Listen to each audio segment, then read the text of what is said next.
नहीं, देखिए आप, पहला बात है कि जो मंत्री जी चाहे आज का सवाल का उत्तर हो या कभी भी उनके सवाल का जो उत्तर होता है वो हमेशा गोल मोटल होता है। टू दी पॉइंट वो सवाल का उत्तर देने से बचते हैं। आज भी मैंने वही स्पष्ट कहा कि ठीक है भाई, आप ये कह दें कि हम प्रत्येक पंचायत को पूर्व की भांति 10-10 चापाकल दे देंगे तो हम अपना कटौती प्रस्ताव वापस ले लेंगे। दूसरा, हमने ये कहा कि जो भी जहाँ बिजली उत्पादन के उपकरण है हमारे राज्य में, उसके 5 किलोमीटर के दायरे में जो भी गांव आते हैं, जो विस्थापित प्रभावित हैं, उनको आप निःशुल्क बिजली देंगे। हमने तो कोई बड़ा और भारी भरकम डिमांड नहीं किया था।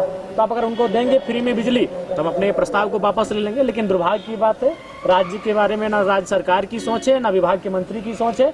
उन्होंने इस स्वीकार मेरे प्रस्ताव को मानने से इनकार किया। तो फिर मैंने अपने कटौती प्रस्ताव को वापस नहीं लिया, मैं अपने प्रस्ताव में अडिग रहा।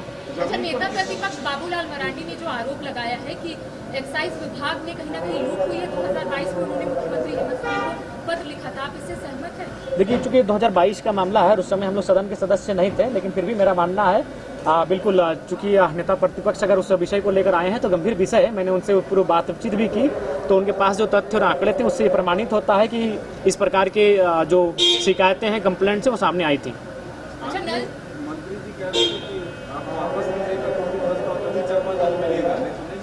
नहीं, ये तो जिद है, ये तो मैंने हट है और बिल्कुल हट नहीं रखना चाहिए। सरकार को तो हट रखना ही नहीं चाहिए, उन्हें तो जनता के हित में जाकर काम करना चाहिए। और अभी हम लोग मार्च के बाद अप्रैल में कदम रखेंगे और अप्रैल का महीना गर्मी का शुरुआत होगा, तो निसंदेह हमें लगता है कि अगर वो चापाकल की व्यवस्था नहीं करते हैं, पानी की व्यवस्था नहीं करते हैं, और ज़्यादा नहीं, अगर आप, मैंने मांग किया कि एक पंचायत में 10 चापाकल हो। हमारे हिसाब से झारखंड में 4400 के आसपास पंचायत हैं। अगर एक पंचायत में 10 देते हैं तो 4400 को आप जोड़ लीजिए, लगभग कितने हो जाएंगे, 4400 तो हो जाएंगे 44,000। अगर अभी सरकारी दर है शायद 92,000 एक चापाकल का, तो मुझे लगता है कि 400 करोड़ में ये जो पानी की व्यवस्था है, 10 चापानल हर एक पंचायतों में, फिलहाल इसका समस्या का समाधान हो जाएगा। और 400 करोड़ रुपए, 450 करोड़ रुपए बड़ी राशि नहीं है। चूंकि आज खनन पे भी चर्चा था, तो मैंने ये उदाहरण दिया कि एक महीने में तो केवल धनबाद से कोयला 600 करोड़ का अवैध रूप से बाहर जाता है। तो 400 करोड़ रुपए अर्जित करना कोई बड़ा हार्ड टास्क नहीं है। अच्छा, नल जल योजना में घोटाले की बात सामने आ रही है, विपक्ष की तरफ से ये कहा जा रहा है कि घोटाला हुआ। आपको क्या लगता है, आज मंत्री जी ने आंकड़ा भी दिखाया है कि केंद्रांश नहीं मिल रहा है, लेकिन राज्य सरकार जो है वो ज्यादा अमाउंट उसमें खर्च की? देखिए, मैंने वही कहा कि केंद्र राज्य को 191 मदों के लिए राशि भेजता है। तो अगर आप लगातार इस बात को सदन के पटल पे लाते हैं, सभाओं में लाते हैं, मीडिया के सामने लाते हैं कि हमें केंद्र का सहयोग नहीं मिल रहा है, तो मैंने वही कहा, एक श्वेत पत्र आप जारी करें कि आपको किन जो 191 मदों के लिए केंद्र ने राशि आपको भेजा है वो कितना भेजा है और कितना खर्चा हुआ और कितना खर्चा नहीं हुआ और किन कारणों से खर्चा नहीं हुआ, इसका एक श्वेत पत्र जारी करें। मैंने ये मांग किया है आज।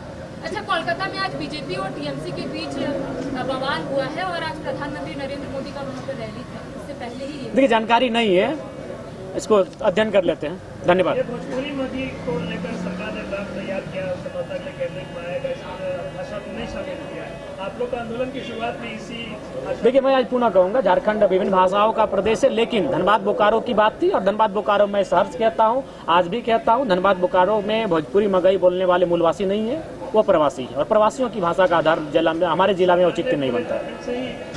नहीं, आप पूरे, मैंने तो सुझाव दिया कि आप पूरे झारखंड का भ्रमण करिए, झारखंड के जो भाषाविद हैं उनके साथ बैठ के करिए, उन प्रखंडों में जाइए, उन प्रखंडों में वहाँ के मूलवासी आदिवासी किन भाषाओं में बोलचाल करते हैं उसको आप आधार बनाइए। एक्साइज कांस्टेबल की परीक्षा का डेट एक बार फिर से बढ़ गया है, पहले 22 मार्च था, अब 14 अप्रैल हो गया। अभ्यर्थियों का कहना है कि उस दिन अम्बेडकर जयंती है, कैसे परीक्षा होगी? मेरा मानना है सरकार को विचार करना चाहिए, 14 के बाद परीक्षा करनी चाहिए। धन्यवाद।